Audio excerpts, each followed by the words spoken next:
오늘은 요한복음 6장 8절로 11절 말씀 가지고 소년의 도시락이라는 제목으로 하나님의 말씀을 통해서 주시는 은혜를 나누기를 원합니다.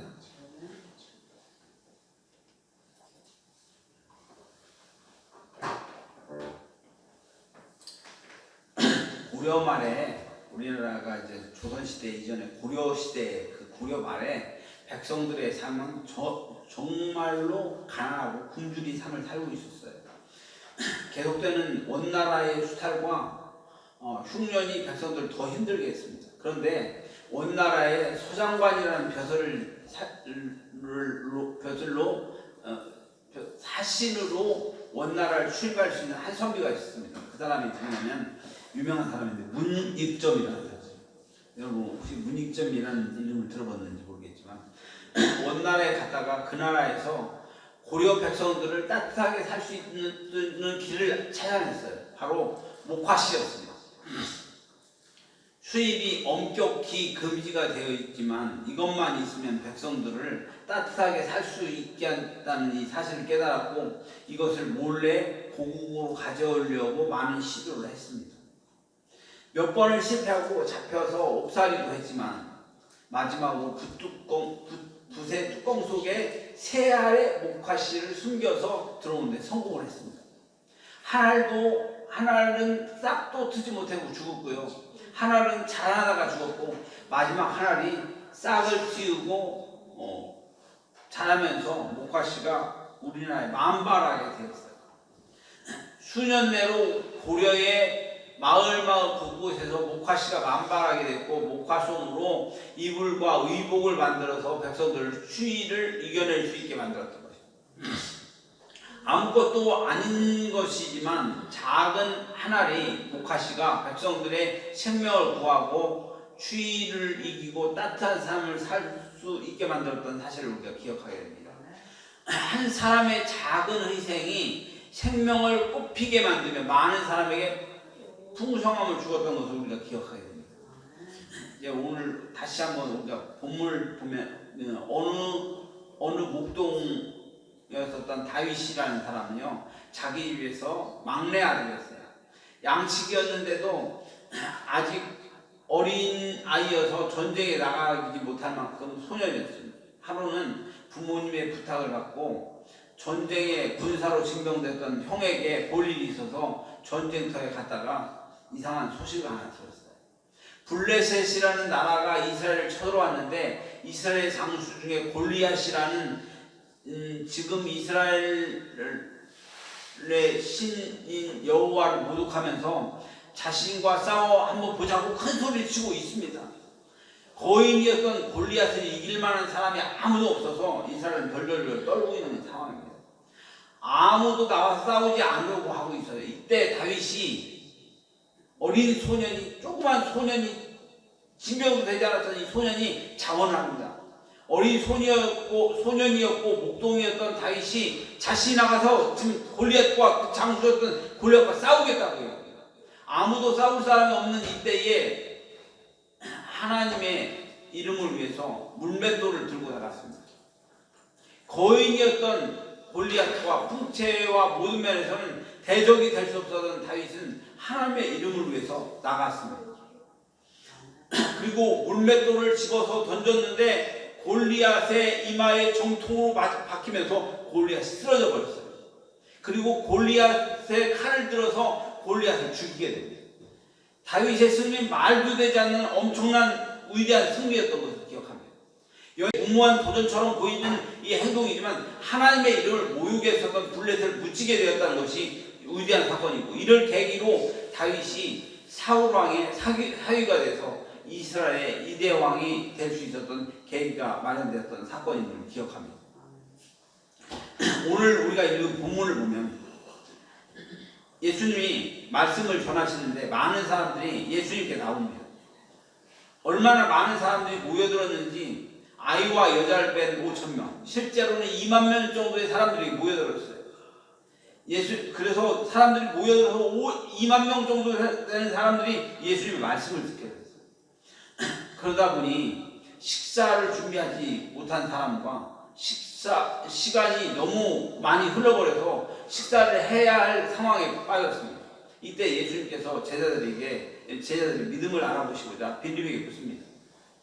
어디서 떡을 사서 이 사람들을 먹여야 하겠느냐? 이때 빌립이 순식간에 계산합니다. 여기서 이 사람들에게 밥을 먹이려면 적어도 약 200데나리온 정도가 필요한 거예요. 여기서 200데나리온은 건강한 노동자들의 200일의 일당에 해당되는 돈입니다. 우리나라 돈으로 약 2천만 원 정도의 돈이 필요해야만 사람을 먹일 수 있다고 이렇게 얘기를 합니다. 이때 안드레가 말합니다. 여기 어린아이가 도시락을 가졌는데 물고기 2마리와 보리떡 5개입니다. 그런데 이까짓 거 가지고 여기 2만 명이나 되는 사람들에게 무엇을 하겠습니까? 택도 없는 소리지요. 이런 뉘앙스로 이야기를 하는 것입니다. 그랬더니 예수님께서 그곳에 모인 군중들을 모두 자리에 앉게 하시고 그 소년의 도시락과 물고기 보리떡 5개와 물고기 2마리를 예수님께서 들고 하늘으로 축사하시면서 제자들에게 나눠주면서 사람들에게 나눠주라고 제자들에게 시킵니다. 그리고 그랬더니 이 도시락이 계속 사람들에게 공급이 되는데 2만 명의 사람들이 공급되는 놀라운 역사가 일어나는 것입니다. 그래서 그 자리에 모인 사람들을 모두 배불리게 먹게 했고 모두 배불리 먹고 나서 남은 조각들이 다시 다 모았더니 12광줄이나 가득 차게 되었다는 것이 오늘 본문의 이야기입니다. 오늘 본문의 분위기를 보면요, 예수님이 제자들에게 이 사람들에게 어떻게 먹여야겠느냐라고 질문했고 빌립은 2천만 원 정도 돈이 필요하다고 계산했고 안드레는 소년이 도시락을 가져왔는데 이까짓게 5천 명에게 무슨 도움이 되겠습니까? 라고 이야기를 합니다. 그런데 제자들이 과소평가하고 있는 것은 놓치고 있는 것이 있습니다. 소년의 도시락을 폄하하고 있는 것과 주님의 능력에 대해서 폄하하고 있는 모습, 예수님의 놀라운 무한한 능력을 사람들이 하찮게 보면서 우습게 여기고 있는 것입니다. 예수님은 천국에 대해서 설명하실 때 천국은 마치 겨자씨 하나과 같으니 땅에 심겨지면 가장 이 세상에 눈에 보이지 않는 아주 작은 것이지만 심기고 난 후에 자라나서 모든 새가 와서 깃들고 그늘이 될 만큼 엄청나게 자라나는 생명의 역사가 있는데 이것이 바로 천국이다 이렇게 말씀하십니다. 예수님은 40일을 금식하신 후에 마귀가 와서 시험할 때 예수님이 이 돌을 명하여 떡덩이가 되려고 사탄이 시험을 합니다. 그랬더니 예수님께서는 사람이 떡으로만 살 것이 아니라 하나님의 말씀으로 살아야 할 것이라고 말하면서 사탄을 물리쳤던 사건을 기억하게 됩니다. 왜 예수님이 배고프신데 왜 돌을 가지고 떡을 만들어 먹는 거 거절했을까?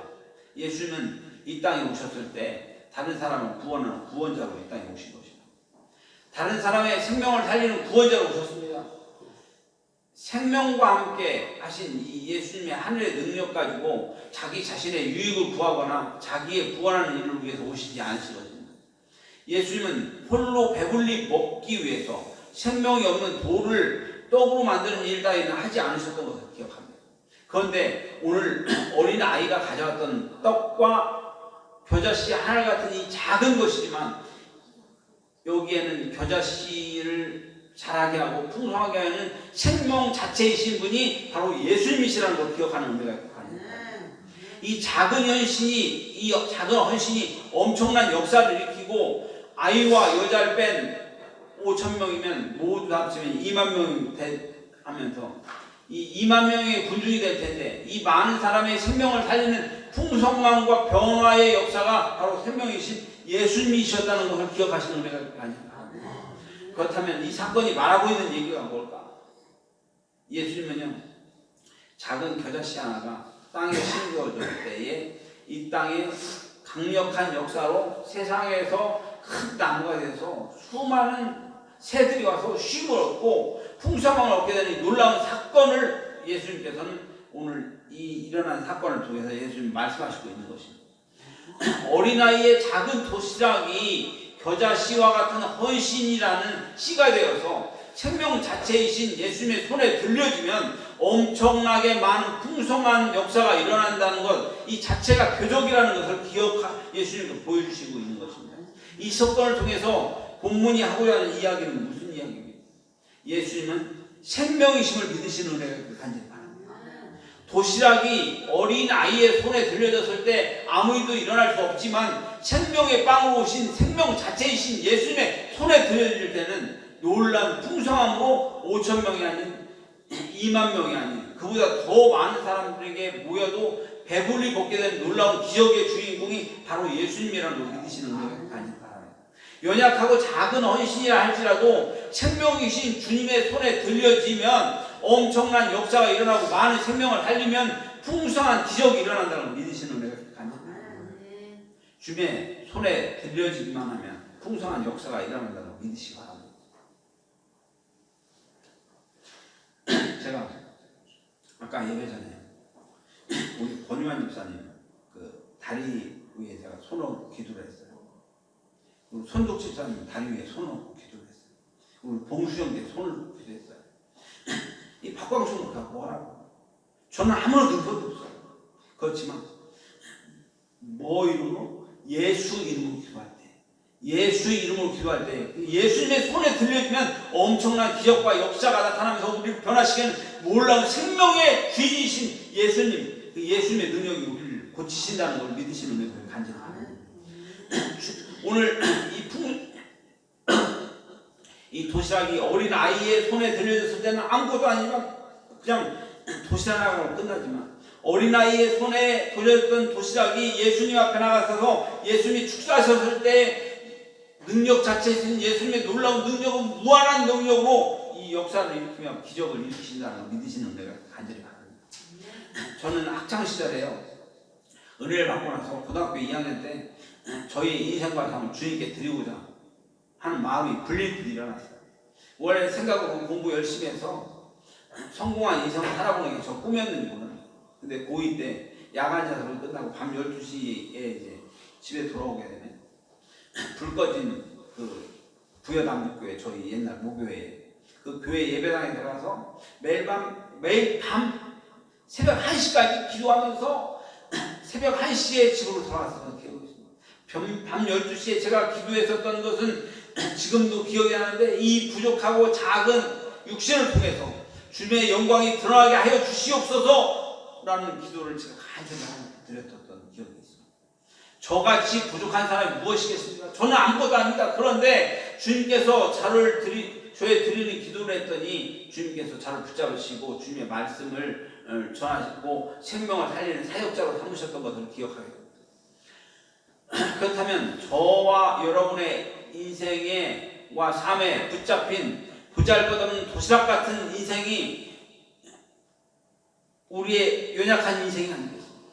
그렇지만 내 힘으로 내 인생을 살아보겠다고 몸부림쳐봐야 한계에 부딪히고 많은 우리의 연약한 인생이지만, 연약한 우리의 작은 인생이지만 내 인생을 주님께 드리고자 할 때에 연약한 인생, 보잘것없는 인생, 이 인생을 주님의 손에 맡겼었더니 주님께서 저를 도시락 같은 하나님의 역사로 사용하시며 주님의 일을 하셨다는 것을 기억하시면서 오늘 우리가 기억할 것은 주님, 저는 하찮을 것 없는 부족한 존재입니다.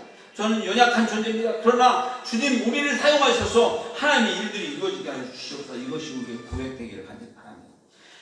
주님의 손에 붙들리면 주님의 세상의 굶주린 모든 사람을 살리는 풍성한 도시락으로 저와 여러분을 사용하신다는 걸 기억하시기 바랍니다. 연약한 여러분의 인생이 주님의 손에 붙들리면 5천 명이 아니라 2만 명도 살리는 놀라운 기적의 역사가 주님을 통해서 주님의 도구로 사용될 수 있다는 믿으시는 은혜가 있기를 간절히 바랍니다. 오늘 서두에 문익점이라는 고려말 충신 이야기입니다. 고려말의 백성들이 추위에 떨고 수탈하고 있을 때, 흉년으로 고통받고 있을 때 원나라에 갔다가 그 조그만 목화씨 하나를 붓뚜껑에 가지고 들어오는 헌신을 통해서 그 작은 헌신이 고려를 목화솜으로 풍성하게 이 고려를 갖다가 바꾸었었던 놀라운 기억을 기억하길 원합니다. 이 헌신, 이 작은 헌신, 작아 보이는 헌신이지만 이 헌신의 씨가 생명을 만났을 때 엄청난 역사가 일어났던 걸 기억하는 거예요. 오늘 두 번째, 다윗이 소년이 아직도 군대로 징병도 되지 않은 어린 소년이었습니다. 그렇지만 강대국이었던 블레셋이 하나님을 모욕하고 이스라엘을 위해서 이스라엘의 우애를 가한다는 것을 깨달았을 때 문맷돌 5개를 들고 나가서 골리앗을 쓰러졌던 그 사건을 기억하기 바랍니다. 사람들은 작은 헌신, 하잘것없는 헌신, 이거 가지고 뭐 하겠느냐라고 얘기하지만 이 편견했어요. 그러나 그 작은 희생과 자원은 헌신의 마음을 가지고 하나님 앞에 가져오기만 하면 하나님께서 이 마음을 받으시고 엄청난 일과 역사가 일어난다는 걸 믿으시기 간절히 바랍니다. 오늘 본문에서 소년은 물고기 2마리와 보리떡 5개라는 작은 도시락을 주님 앞에 가져왔어요. 그랬더니 주님께서는 이 도시락을 가지고 엄청나게 많은 사람들, 2만 명의 사람들 앞에 군중들이 모이게 한 다음에 이들이 배불리 먹고도 남을 만한 엄청난 놀라운 역사를 일으키셔서 그것을 기억합니다. 주목할 것은 작다고 무시한다. 그 어린 소년에게 도시락이 들려졌을 때에 아무것도 할 수 없었지만 생명이신 예수님의 손에 도시락이 들려주면 수많은 사람들이 변화됐고 수많은 사람들이 구원받고 일어나는 놀라운 역사가 예수님을 통해서 나타남을 믿으시기 바랍니다. 복음이 이렇게 위대한 능력이죠. 주님께 손에 붙들리면 엄청난 역사가 일어난다는 걸 믿으시는 우리가 간절히 바랍니다. 오늘 우리가 구할 것은 주님, 우리의 손이 우리가 주님의 손에 붙들려지길 원합니다. 나는 하잘 것 없고 난 별 볼 일 없습니다. 아무리 생각해서 나 정말 별 볼 일 없습니다. 그러나 내가 주님의 손에 붙들려지길 원합니다. 아무튼 저와 여러분이 주님의 손에 붙들려지길 원합니다. 주님의 손에 붙들려지면 주님께서 무슨 일도 하실 수 있다는 걸 믿으면서 우리가 주님 앞에 헌신할 수 있는 마음을 주시옵소서. 이것이 우리의 기도가 되기를 간절히 바랍니다. 아주 작은 겨자씨지만 땅에 심기워지면 생명의 놀라운 역사가 일어나고 큰 나무가 되고 모든 새들이 깃들 만큼 엄청난 일을 하게 된다고 오늘 기억하기 원합니다. 오늘 인생이 연약하고 하잘것없는 소년의 도시락 같은 인생이지만 주님 앞에 나와서 주님 앞에 우리의 모든 삶을 드릴 때 주님은 우리의 인생을 새롭게 사용하시고 우리를 쓰신다는 걸 믿으시기 바랍니다. 제가 다시 한번 말씀을 드리고 싶어요. 우리는 정말 하잘 것 없이 별볼이 없습니다. 그러나 그냥 이대로 그냥 살아가면 그냥 끝입니다. 그러나 우리가 주님 앞에 헌신되어지고 주님께서 나를 쓰신다고 그러면서 주님의 손에 붙들려지면 주님께서 무슨 일이라도 하실 수 있다는 걸 믿으시면서 내가 주님 앞에 쓰임받기 원합니다. 주님 앞에 사용되기 원합니다. 그러면 주님께서 무한한 능력과 역사가 저와 여러분 가운데 나타난다는 걸 믿으시는 은혜가 간절히 바랍니다. 많은 사람을 살리는 일에 사람들의 영혼을 구원하는 놀라운 일로 우리를 사용하십니다. 이제 우리의 결단이 필요합니다. 우리는 부족한 존재입니다. 그러나 주님 앞에 나오면 풍성이며 놀라운 역사로 우리의 인생을 새롭게 하며 조그만 부족함도 풍성함을 통해서 하나님의 놀라운 역사가 우리의 삶 속에 나타난다는 믿으시는 은혜가 간절히 바랍니다. 다 같이 기도하겠습니다. 고마우신 아버지 하나님, 이 소년의 도시락은 아주 작은 것이었습니다. 주님, 그러나 우리가 주님 앞에 쓰임받을 때 주님의 놀라운 은혜와 역사가 저의 삶 속에 나타났어. 주님 앞에 붙들림 받음을 받대서 우리가 주님의 엄청난 역사와 생명 자체이신 주님의 은혜가 우리의 삶 속에 나타나서 세상에 있는 사람들을 구원시키고 남을 만큼 놀라운 은혜와 능력을 우리에게 허락하여 주시옵소서. 하나님 붙잡아 주시기 원합니다. 모두 감사하며 예수님 이름으로 기도하옵나이다.